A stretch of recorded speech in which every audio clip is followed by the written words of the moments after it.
성부 예배 나오신 모든 분들 하나님께서 주시는 은혜와 평강이 가득하기를 주의 이름으로 축원합니다.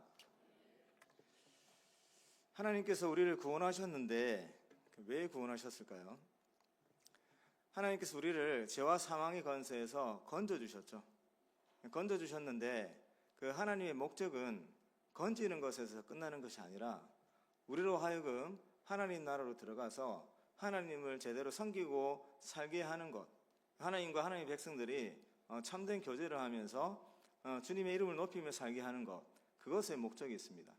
그게 잘 나오는 성경이 출애굽기인데, 출애굽기에서 하나님께서 모세를 보내가지고 그 애굽에서 종살이하는 백성들을 이제 그 애굽으로부터 빼내주시죠.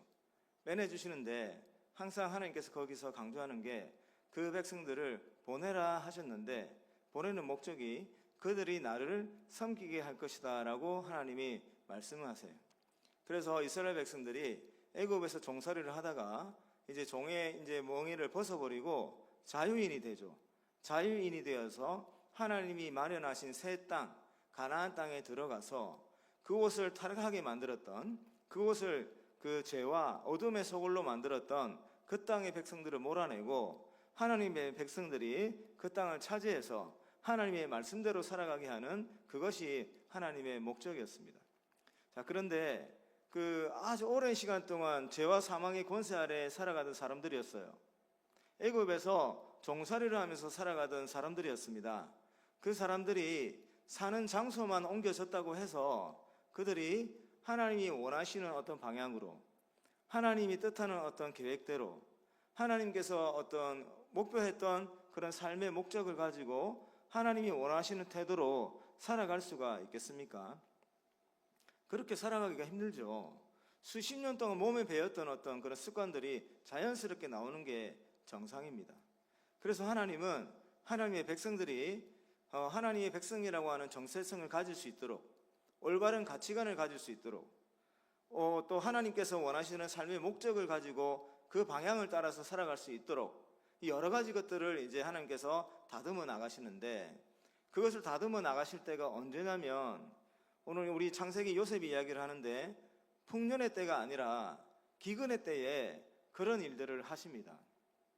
그래서 하나님께서 우리를, 하나님의 사람을 다듬어 가시는데 우리의 생각이 변화되고 우리가 하나님께 더 가까이 나가게 되고 하나님이 원하는 어떤 태도를 가지게 되는 것은 형통한 삶을, 눈에 보이는 형통한 삶을 살아갈 때가 아니라 세상 사람들의 눈에 볼 때는 힘든 시간들, 고난의 때, 기근의 때, 그럴 때 그런 이제 구체적인 변화들이 우리한테 일어나게 되는 것이죠.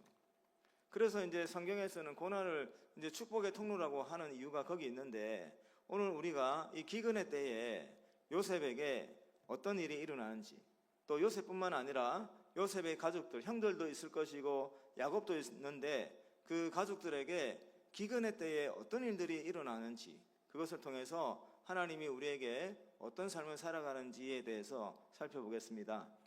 요셉이 이제 애굽의 총리가 되었습니다. 애굽에서 이제 그 종으로 팔려갔다가 또 감옥에 갇힌 죄수로 살아가다가 그렇게 이제 종과 죄수의 신분으로 13년을 살았습니다. 13년. 청년의 때를 다 그렇게 사는 거예요, 여러분. 17세부터 30세까지 종으로 살았고 죄수로 살았습니다.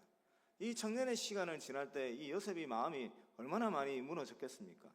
근데 하나님께서는 요셉에게 하셨던 약속을 잊지 아니하시고 그 약속을 성취해 주시는데, 그 요셉을 애굽에서 바로의 그 다음 가는 자리인 총리로 앉혀 주십니다. 그리고 꿈을 이제 해석하게 해주셨는데, 요셉이 꿈을 해석한 대로 그 애굽에 7년 동안 풍년이 왔어요. 그리고 그 흉년의 때를 대비해서 곡식들을 이제 저장해 놨죠. 그리고 이제 풍년 이 7년이 끝나고 난 다음에 흉년이 시작되었는데, 애굽에만 흉년이 온 것이 아니라 성경에서는 온 세상에 흉년이 임했더라, 이렇게 표현하고 있습니다. 그러니까 애굽 주변에 이제 가나안 땅을 비롯한 그 이스라엘 백성들 살아가는 지역까지 그 모든 지역에 흉년이 오게 된 것이죠. 자, 흉년이 오자 이제 그 야곱의 집안에서 어떤 일들이 벌어지냐면, 야곱과 이제 그 요셉을 빼고 11명의 아들이 있지 않습니까?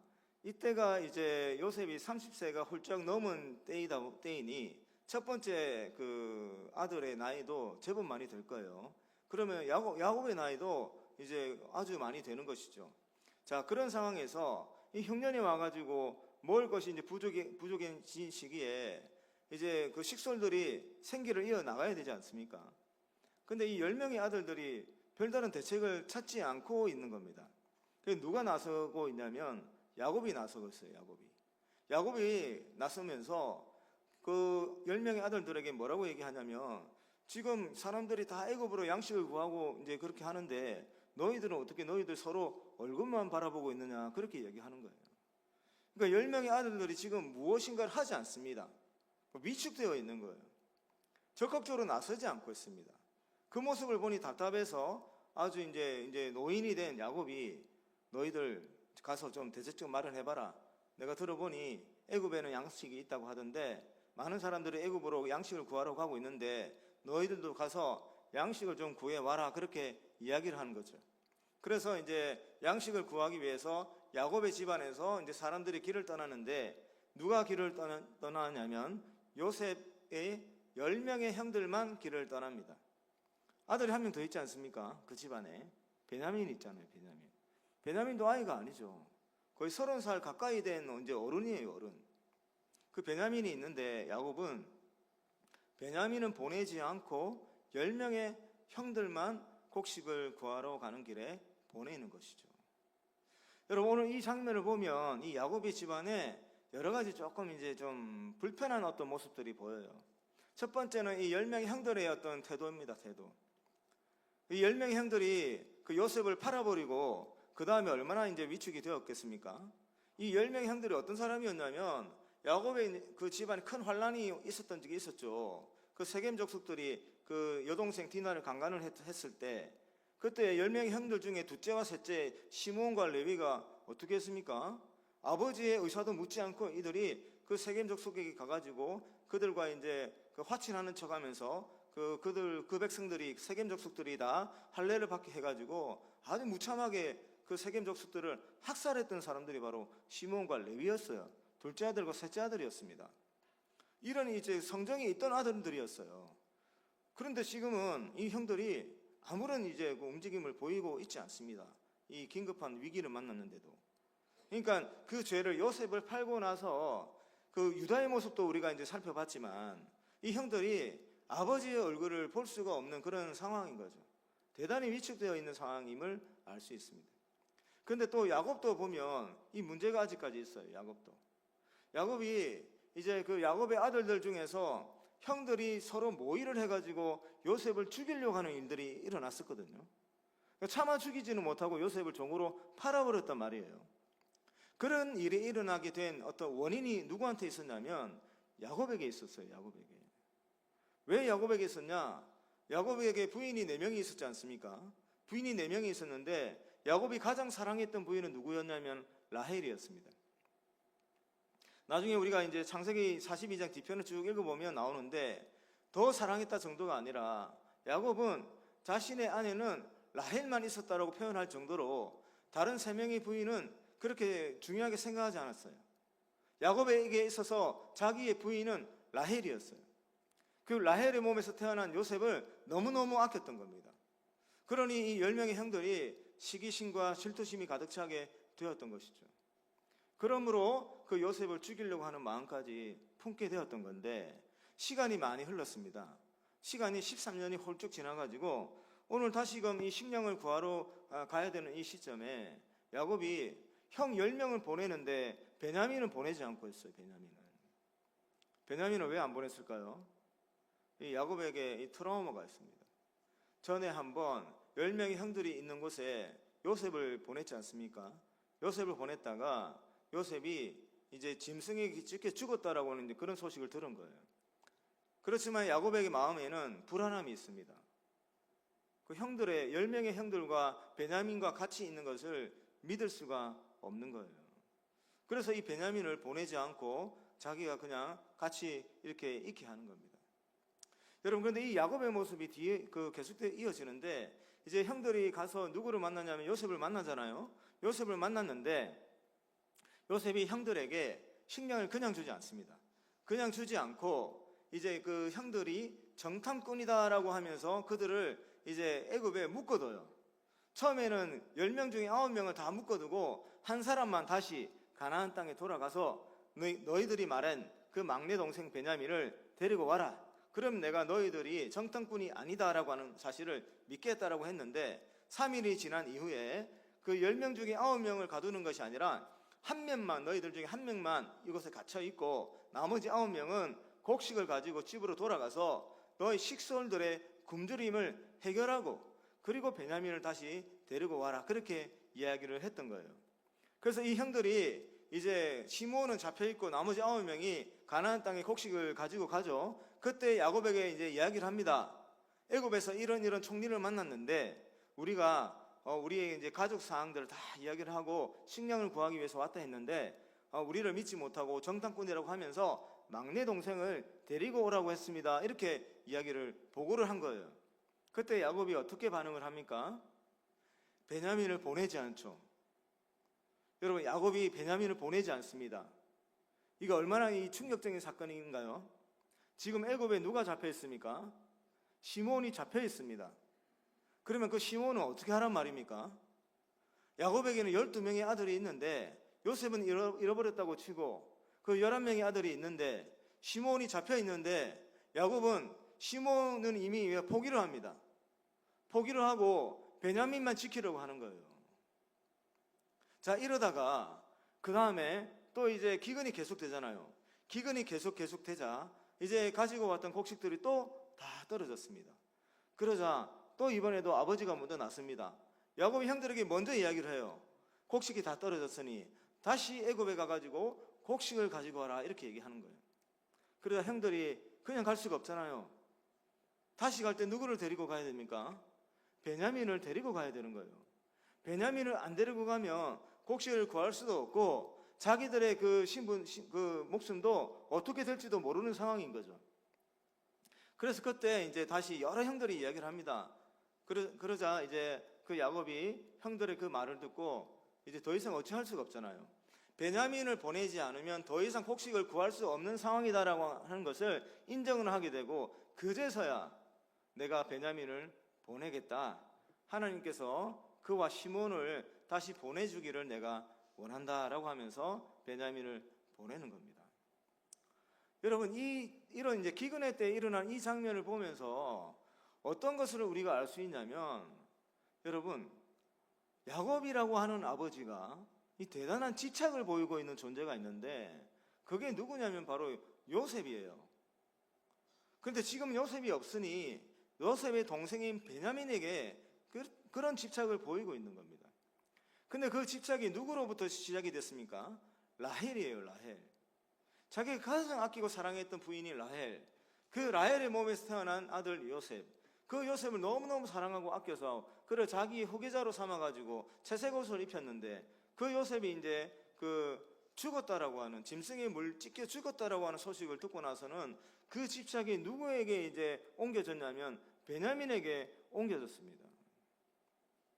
여러분, 야곱이 이런 집착을 가지고 있는데 여러분, 만약에 요셉이 애굽으로 오지 않고 그 가족의 품을 떠나지 않고 가나안 땅에서 야곱과 함께 살았더라면, 야곱과 함께 그 나머지 형제들과 함께 그 가나안 땅에서 계속해서 살았더라면 요셉이 이 야곱의 손길에서 벗어날 수가 있었겠습니까? 절대로 벗어날 수가 없는 상황이에요. 요셉은 평생도록 야곱의 계획을 따라서 야곱이 꿈꾸는 어떤 삶의 방향을 따라서 살아가야 되는 그런 이제 삶을 살아가게 되겠죠. 하나님께서는 요셉에게 다른 생각이 있었습니다. 다른 계획이 있었습니다. 그래서 여러분, 이 기근을 통해서 하나님께서 7년이라고 하는 시간 동안 기근을 주면서 여러 가지 것들을 이제 해결을 하시는데 나머지 것들은 다음 그 기회에 한번 전하도록 하고, 오늘은 이 야곱과 하나님의 관계 가운데 하나님이 왜 기근을 주셨는가를 이제 전해보려고 합니다. 여러분, 이 야곱이 이런 집착을 갖고 있어요. 이런 집착을 갖고 있는 상황에서 요셉은 그 야곱의 그 아래에서는 하나님의 뜻을 발견할 수도 없고 하나님이 주신 꿈을 하나님의 관점으로 해석할 수도 없고 그 꿈이 그 지향하는 어떤 삶의 어떤 방향이 있을 텐데 요셉은 야곱의 그 집착 가운데서는 그 꿈을 향해서 올바른 길을 걸어갈 수가 없는 상황인 거예요. 하나는 이 야곱의 집착으로부터 이 요셉을 빼내신 겁니다. 그 빼내시는데 그냥 일반적인 방법으로 그 요셉을 그 가운데서 빼낼 수가 없는 것이죠. 이 야곱의 집착이 얼마나 대단하냐면, 여러분, 기근이 일어났는데 몇 년 동안 이 기근이 일어났습니까? 7년입니다. 7년. 1년의 기근도 아닙니다. 그리고 기근이 얼마나 광범위한 그 지역까지 임했냐면, 가나안 땅에만 기근이 임한 게 아니에요. 가나안 땅에만. 애굽의 전역과 가나안 땅의 전역과 그 주변 일대 전역 가운데 기근이 임한 거예요. 이 애굽에서 요셉의 지혜로 이 곡식을 저장해 놨는데, 그 요셉의 손길이 아니면 그 어디서도 이 문제를 해결할 수 없을 정도로 광범위한 지역에 하나님께서 기근을 내리셨습니다. 이것은 무엇을 말을 하냐면, 이 정도가 아니면 그 야곱의 집착을 끊을 수가 없다는 것을 말하는 거예요. 이 정도로 광범위하고 이 정도로 아주 오랜 시간 동안에 이 기근이 지속되지 않으면 이 야곱이 자기의 마음을 돌리지 않는다는 거예요. 베냐민을 놓아주지 않는다는 거예요. 요셉에게 향했던 그 집착을 버리지 않는다는 거예요.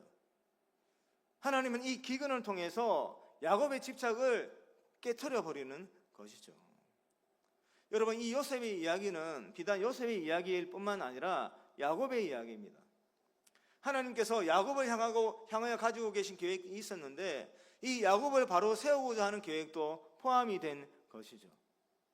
이 야곱이 하나님의 은혜를 받았던 사람이에요. 근데 지금은 이 요셉과 베냐민이라고 하는 아들이 집착이 되어서 하나님께서 아브라함에게 하셨던 그 약속이 더 이상 진행이 안 될 수도 있는 그런 이제 심령을 가진 존재로 전락을 해버렸습니다. 그래서 하나님께서 이 7년의 기근을 통해서 이 야곱을 새롭게 다듬어 가시는 것이죠. 그래서 이 7년의 기근이 아니었다면 야곱은 베냐민을 향하여 가지고 있었던 이 집착을 끊어버릴 수가 없는 그런 심령이었습니다. 그래서 결국 하나님이 이 7년이라고 하는 시간 동안 광범위한 지역에 걸쳐서 기근을 이렇게 허락하심으로 결국에는 이 야곱이 베냐민을 보내게 되는 그런 이제 역사가 일어나게 되는 것이죠. 그러므로 인해서 베냐민이 이제 그 땅에 들어가게 되고, 결국에는 나중에 누가 또 애굽으로 들어가게 됩니까? 야곱이 가나안 땅을 떠나서 자신의 모든 아들들과 함께하는 모든 가족들, 70명의 가족들이 다 애굽으로 들어가게 돼서 하나님이 계획했던 대로 그들이 애굽에서 이제 민족을 형성해 나가는 그런 일들이 시작하게 된 것이죠. 여러분, 이것은 우리가 기근을 어떤 의미로 받아들여야 되는가를 알려주는 중요한 어떤 교훈이 되는데, 사랑하는 성도 여러분, 여러분들이 풍년의 때를 지나가는 분도 계실 겁니다. 그리고 기근의 때를 지나가시는 분도 있을 거예요. 그럴 때 우리에게 기근이 올 때, 이 기근이 맞이했을 때 우리가 가장 중요하게 생각해야 되는 거 있습니다. 하나님께서 왜 이 기근을 허락하셨나? 이 기근을 통해서 내가 어떤 사람으로 성장해 나가야 되는가? 하나님과 나와의 관계 속에서 하나님께서 목적했던 것은 무엇인가를 바라봐야 되는 거예요. 여러분, 이 집착은 우리로 하여금 하나님께로부터 눈을 멀게 합니다. 우리 눈을 가려요. 이 집착의 대상은 사람이 될 수도 있습니다. 그리고 우리의 미래가 될 수도 있습니다. 우리 삶의 목적이 될 수도 있습니다. 어떤 그룹이 될 수도 있습니다. 우리가 어떤 대상이나 어떤 계획이나 미래의 어떤 우리 소망이나 어떤 그룹에 대해서 우리가 집착하게 될 때, 하나님이 우리에게 하나님이 갖고 계시는 하나님의 관점에서 우리에게 꿈을 꾸게 하시고 우리에게 소망을 불어 넣어 주시고 우리에게 어떤 그 계획들을 우리 가슴 속에 품게 해 주실 때, 우리가 그것을 올바로 해석을 할 수가 없습니다. 우리가 가지고 있는 그 집착 때문에 그것을 다르게 해석을 해서 우리가 다른 길로 가게 되는 거예요. 그래서 하나님은 그 집착을 끊어버리기 위해서 이런 기근과 같은 어려움을 준다는 것이죠. 제가 여러분 이 야곱의 그 상황을 묵상하면서, 우리가 가지고 있는 집착과 우리가 가지고 있는 고집이 이처럼 대단하고 이처럼 무서운 것이구나라고 하는 것을 깨달았습니다. 여러분, 우리가 사람들이 어떤 집착을 가지고 있어요. 하나님이 아닌, 하나님이 주신 그 계획이 아닌, 하나님의 뜻이 아닌 하나님과 반대되는 어떤 것들에 대해 우리가 마음을 빼앗겨 있습니다. 그것을 돌리는 게 이토록 어렵다는 거예요, 여러분. 죽을 정도로 힘든 어떤 고통이 뒤따르지 않으면 우리는 우리가 가지고 있는 생각을 바꾸려고 하지 않습니다. 우리가 잘못했다는 것을 인정하려고 하지 않습니다. 우리가 지금 그릇된 길로 가고 있다는 것을 눈치를 챌 수가 없습니다. 다 망하게 가지고 죽기 일보 직전까지 갈 때에야 그제서야 비로소 우리 안에 어떤 생각이 드냐면 내가 잘못했구나. 내가 잘못된 길을 걸어갔구나. 내가 하나님 앞에서 고집을 피웠구나.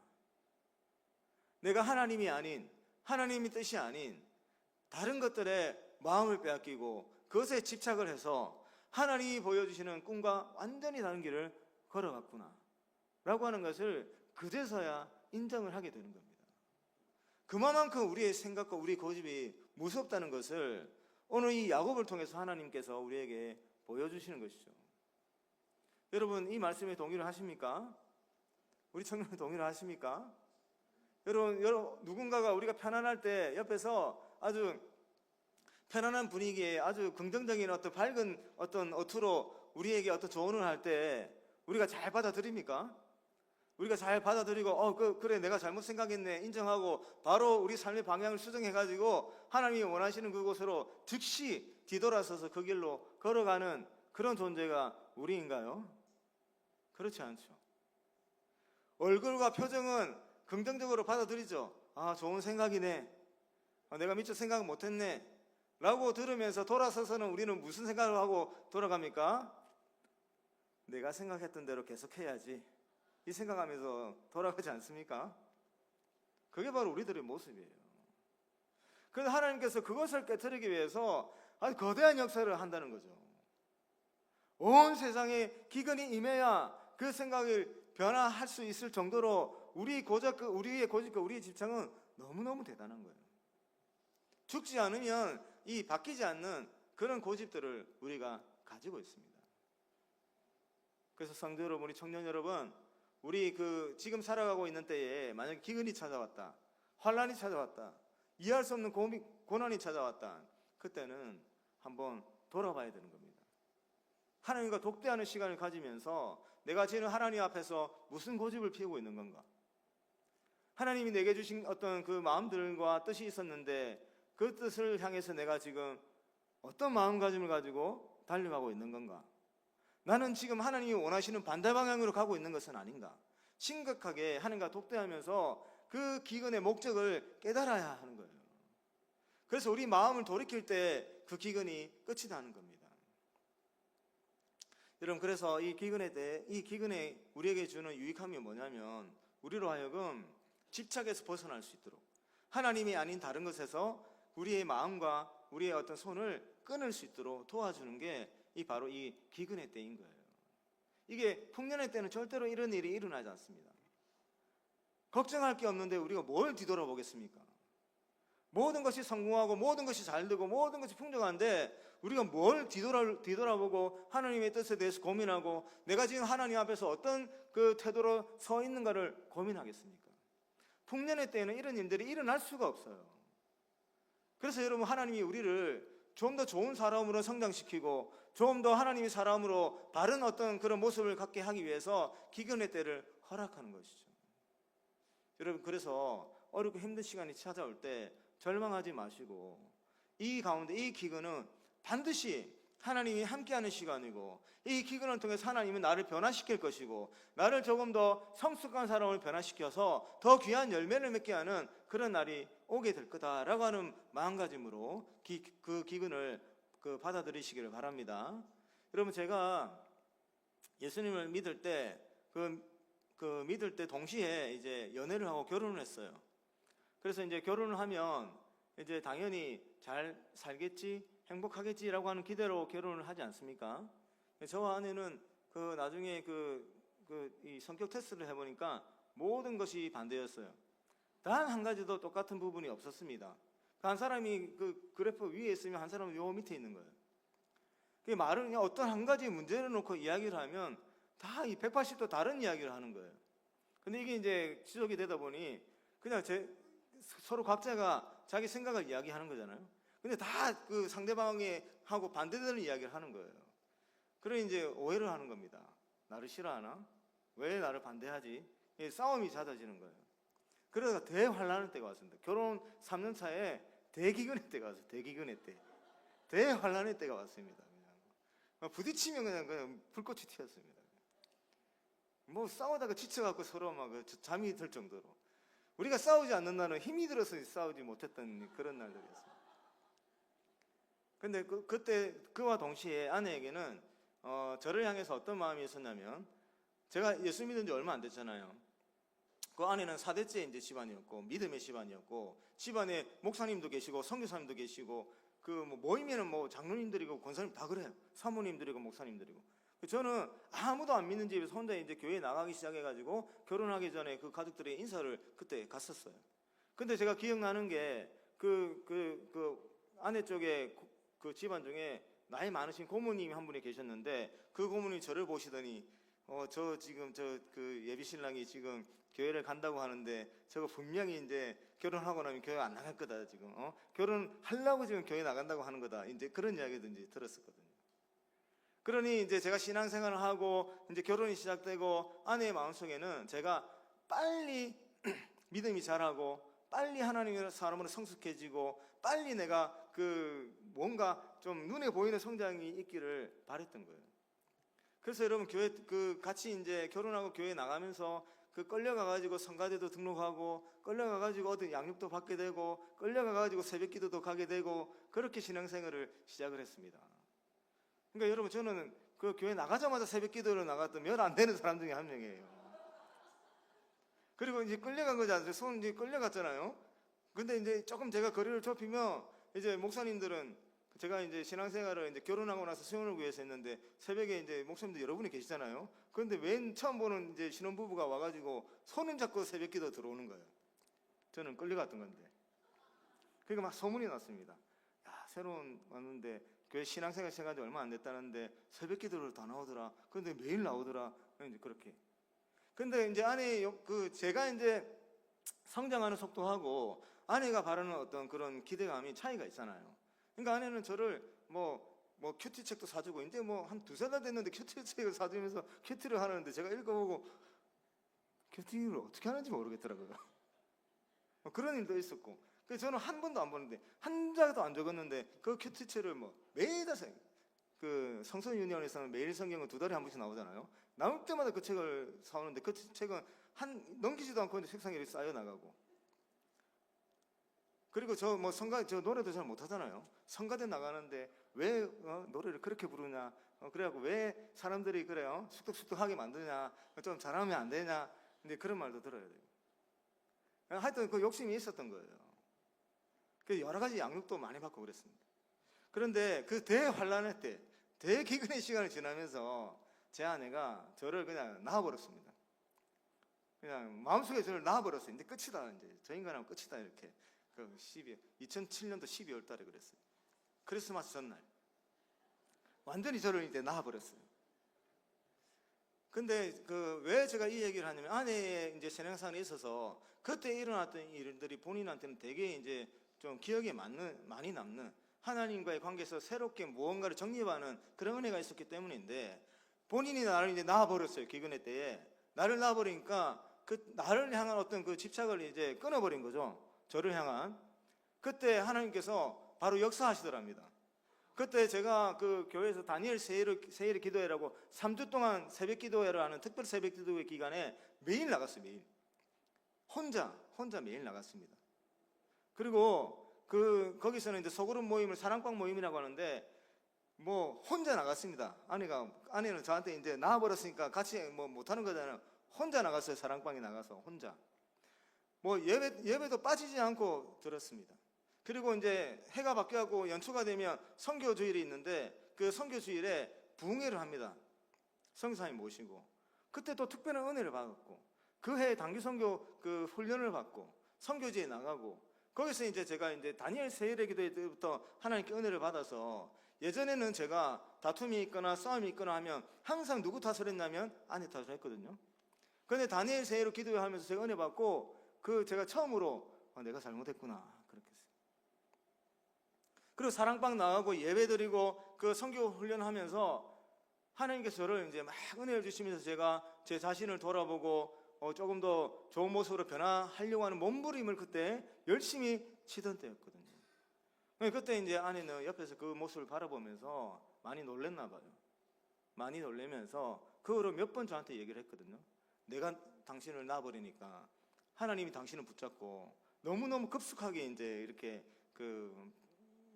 이끌어 가시는 걸 그때 내가 보고 정말 많이 놀랬다고 합니다. 사랑하는 성도 여러분, 하나님께서 기근을 주실 때 우리에게 목적하는 바가 있습니다. 우리로 하여금 분명히 깨닫게 하려고 하시는 부분이 있어요. 그래서 여러분, 고난과 환난이 올 때 그 고난과 환난을 여러분들이 조금 더 적극적으로 수용해야 될 필요가 있습니다.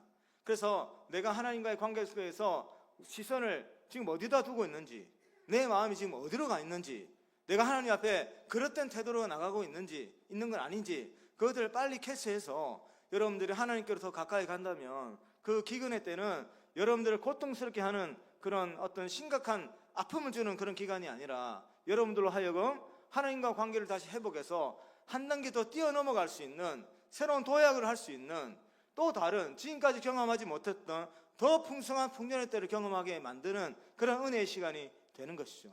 여러분들이 찾아오는 기근의 때를 그렇게 하나님께서 여러분들을 위해서 역사하시는 그런 은혜의 시간으로 경험하시기를 주의 이름으로 축복합니다.